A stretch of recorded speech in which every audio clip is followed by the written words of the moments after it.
All right, what is going on, ladies and gentlemen? How is it going? I am Is There No One Else? And in today's video, I am going to provide my first impressions or thoughts of looking at all of the new artifacts. Now, I haven't tested them on the PTR. For whatever reason, I couldn't get the body pieces. And so I'll be testing them this weekend. I'll provide my thoughts overall if anything interesting pops up. But yeah, let's dive into them. First things first, let's talk about Boltcaster. Boltcaster is the bow, the artifact bow, electrified, 99% of damage converted to lightning. The lightning damage is increased by 20% for both weapons. Lightning damage versus full health targets inflicts a half-second stun, and then you have Shirking Lightning enchanted in your random perk. This is strong. By default, I think it's the strongest artifact out of this next collection. It will cause people to change a lot of different builds because, yeah, it's scaling into lightning damage. The half-second stun just seems like it's a huge pain in the ass for healers. Like every time you activate a heal to full, you're going to take a stun. It just seems really annoying. Now, I know I've watched a few clips on the PTR of people using this bow, and I just think people also haven't probably spec'd in. I think the biggest thing you're going to see with the meta shift with this specific bow is people are going to get away from some thrust mitigation, and they're going to go more towards like elemental aversion, things like that. And it's going to be more, people won't be able to scale as easily into some things. And so some other builds that have been getting lots of mitigation will no longer be getting that as well. So this is just an interesting meta shifter. It'll be interesting to see how they adjust this. I don't know if the half-second stun's going to make it. But yeah, this is strong. It's definitely worth getting. I will definitely be getting it myself. Deep Freeze, Chilling End, Frozen, Rooted, or Chilled enemies take 15% additional damage on both weapons. 15% additional damage on both weapons is pretty strong. This is a nice little utility piece. Unbroken Winds, Wind Chill deals 40% damage, plus 40% if Wind Chill hits the same target 6 times in a row. They become rooted for 1 second. Refreshing move, and then a random perk. Now, I know people have been complaining that this isn't like a high damage dealing thing. I mean, you don't want like weapons just being the end all be all. I definitely see this having use just because it provides the 15% additional damage on both bars. I'll probably consider getting this as well. Like currently I'm running Rapier back bar with Finisher for the 15% additional damage as well. And so the fact that I can have this for outnumbered and get 15% damage when people get, it's a nice little thing. It's not a bad artifact in my opinion. Gladiator, I think this is awesome. I think this goes really well with the one-handed artifact, and you can run them both. You can run the shield and you can run the butcher. Jagged Spikes, when you're hit in melee, inflict bleed on your attacker. So when you are just hit, you inflict a bleed. With Butcher, when you attack, you can inflict a bleed. With Whirlwind, you also get a bleed with Butcher, and then you have Bloodletting on top of it with the Butcher perk. And then Diminishing Shield Bash, reduce non-consumable buff durations for enemies hit by Shield Bash by 47%. Fortifying Shield Rush, really nice, increasing armor by 35% when you Shield Rush and hit somebody. And then Keenly Empowered. So yeah, this is a very good artifact in my opinion. I think this is a pretty damn good artifact, and I think you're going to see some combinations running some nasty dot builds. Winged Leather Shoes, this feels like a miss. I was really looking forward to these, but base duration of haste on you is increased by 50%. So you're increasing the duration of haste, you're not adding a unique specialty one, even 5 or 10%. I don't know why they couldn't have had these function kind of like Zephyr Cakes, where you could have a base amount, and if you're worried about stacking Zephyr with whatever with other speed, you could make it a unique or make it unable to be stacked with Zephyr Cakes or something like that. But yeah, just increasing base duration of haste, just it's a miss. I mean, compared to all the other artifacts that are out there that are existing, I don't ever see running this. I don't know why. Not good. Refreshing Freedom, random perk, and then an empty socket. Hopefully they adjust this, because yeah, I don't see a situation where I'd ever run this, and I could be wrong. You guys let me know in the comment section what you think. Mastermind, I do think this one's interesting. Expert skills deal 13% more damage, but basic attacks deal 25% less damage. So Blood Rapier, I could definitely see being used with this, just using Tondo, Flourish, and Finish, like just a lot of skill heavy damage. I could see that being very effective. Spear, some spear builds that aren't utilizing heavy attack. It'll be interesting. I have to test this, but I know Coup de Grace counts as a heavy attack. Does that also count as a base attack? Because yeah, if you're using coup de grace, then you probably don't want to use this. If you're using another kind of spear with maybe vault kick, stuff like that, yeah, I mean 13% more damage on your skill abilities doesn't sound bad to me. Especially something like Cyclone, adding 13% more damage to Cyclone, allowing Leeching Cyclone to heal you for more. Something like that. Obviously, greatsword builds will not be using this. Anything utilizing a ton of heavy attacks or basic attacks in general will not be using this.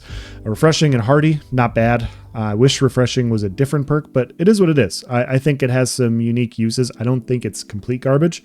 It just really depends on your specific build.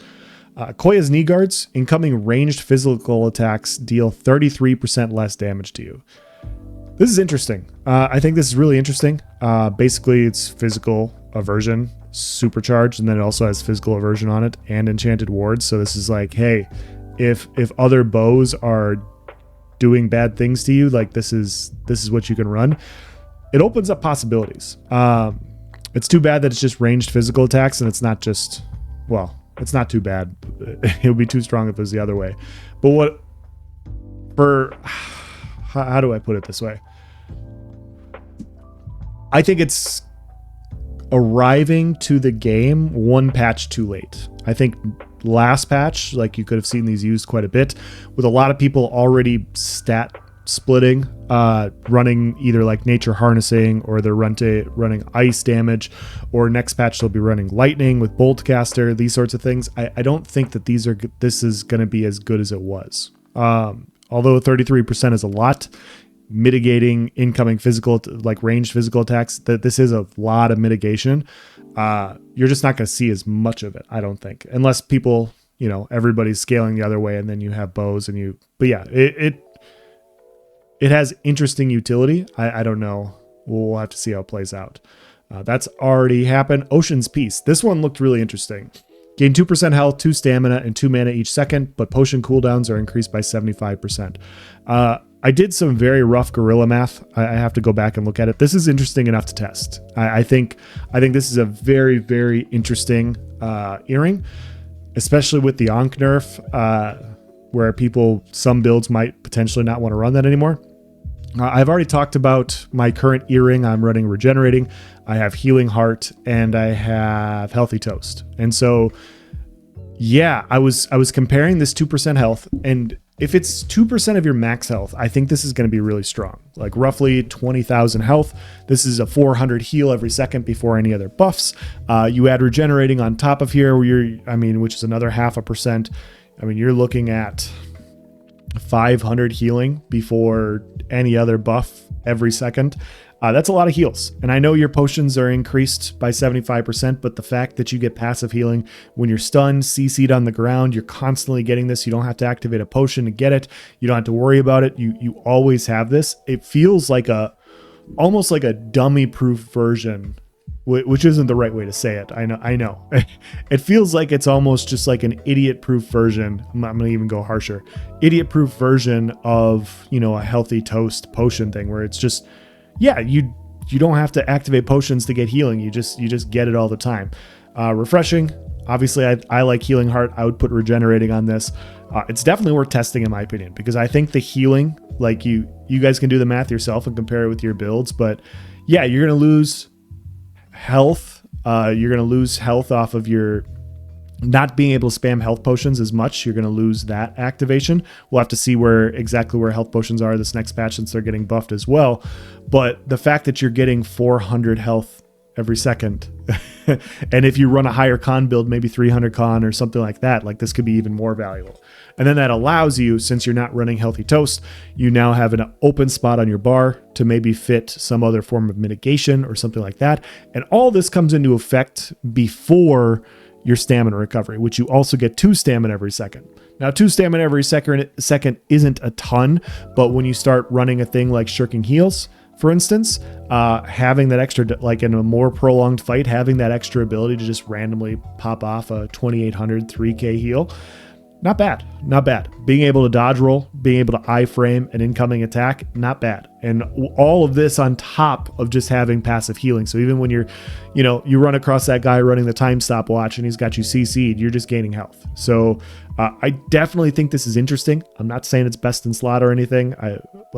There's pros, there's cons.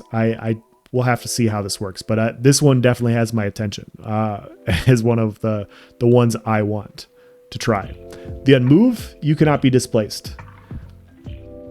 This could be really strong or garbage, and I really don't know which one it is. Does this mean you're undisplaced from scorpion pulls? Does this mean you can't be displaced, like gravity well can't pull you in? I'm not sure. I'm not sure exactly what works and what doesn't work.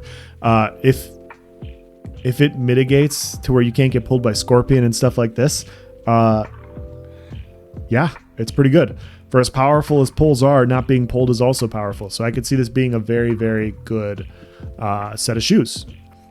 Quick draw. You're immune to damage for a half a second after you weapon swap with a 12-second cooldown. This is interesting. I don't think this is strong enough to run. There are some interesting combinations you could run with this. Like you get CC'd as a dex build, you weapon swap, you get the CC immunity. And then also while you're on the ground, you also are immune to damage, which is at your most vulnerable point. There, I can definitely see a case to where like that does have value, especially with a 12-second cooldown. If you're good at avoiding incoming things, like yeah, that half second of invulnerability every 12 seconds when you're most vulnerable could be really valuable. I just don't think it's in general as strong as other things. I don't think it's as strong as featherweight for a light armor build. I don't know. I don't think it's this. I just think that there's other artifacts that are better. And yeah, I don't know if I'd want to see it buffed either. I'm not exactly sure how you would adjust this to make this like good. But yeah, I'll obviously test it, but I don't know if this is worth running. I don't know if this is worth running in general. And then we have Vengeance, which is the life staff.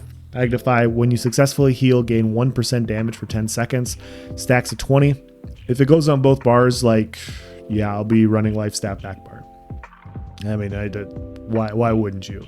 I don't understand why you'd want to do this. Like, healing is already really powerful, and then you would just allow people to have more healing. I don't know. I don't know.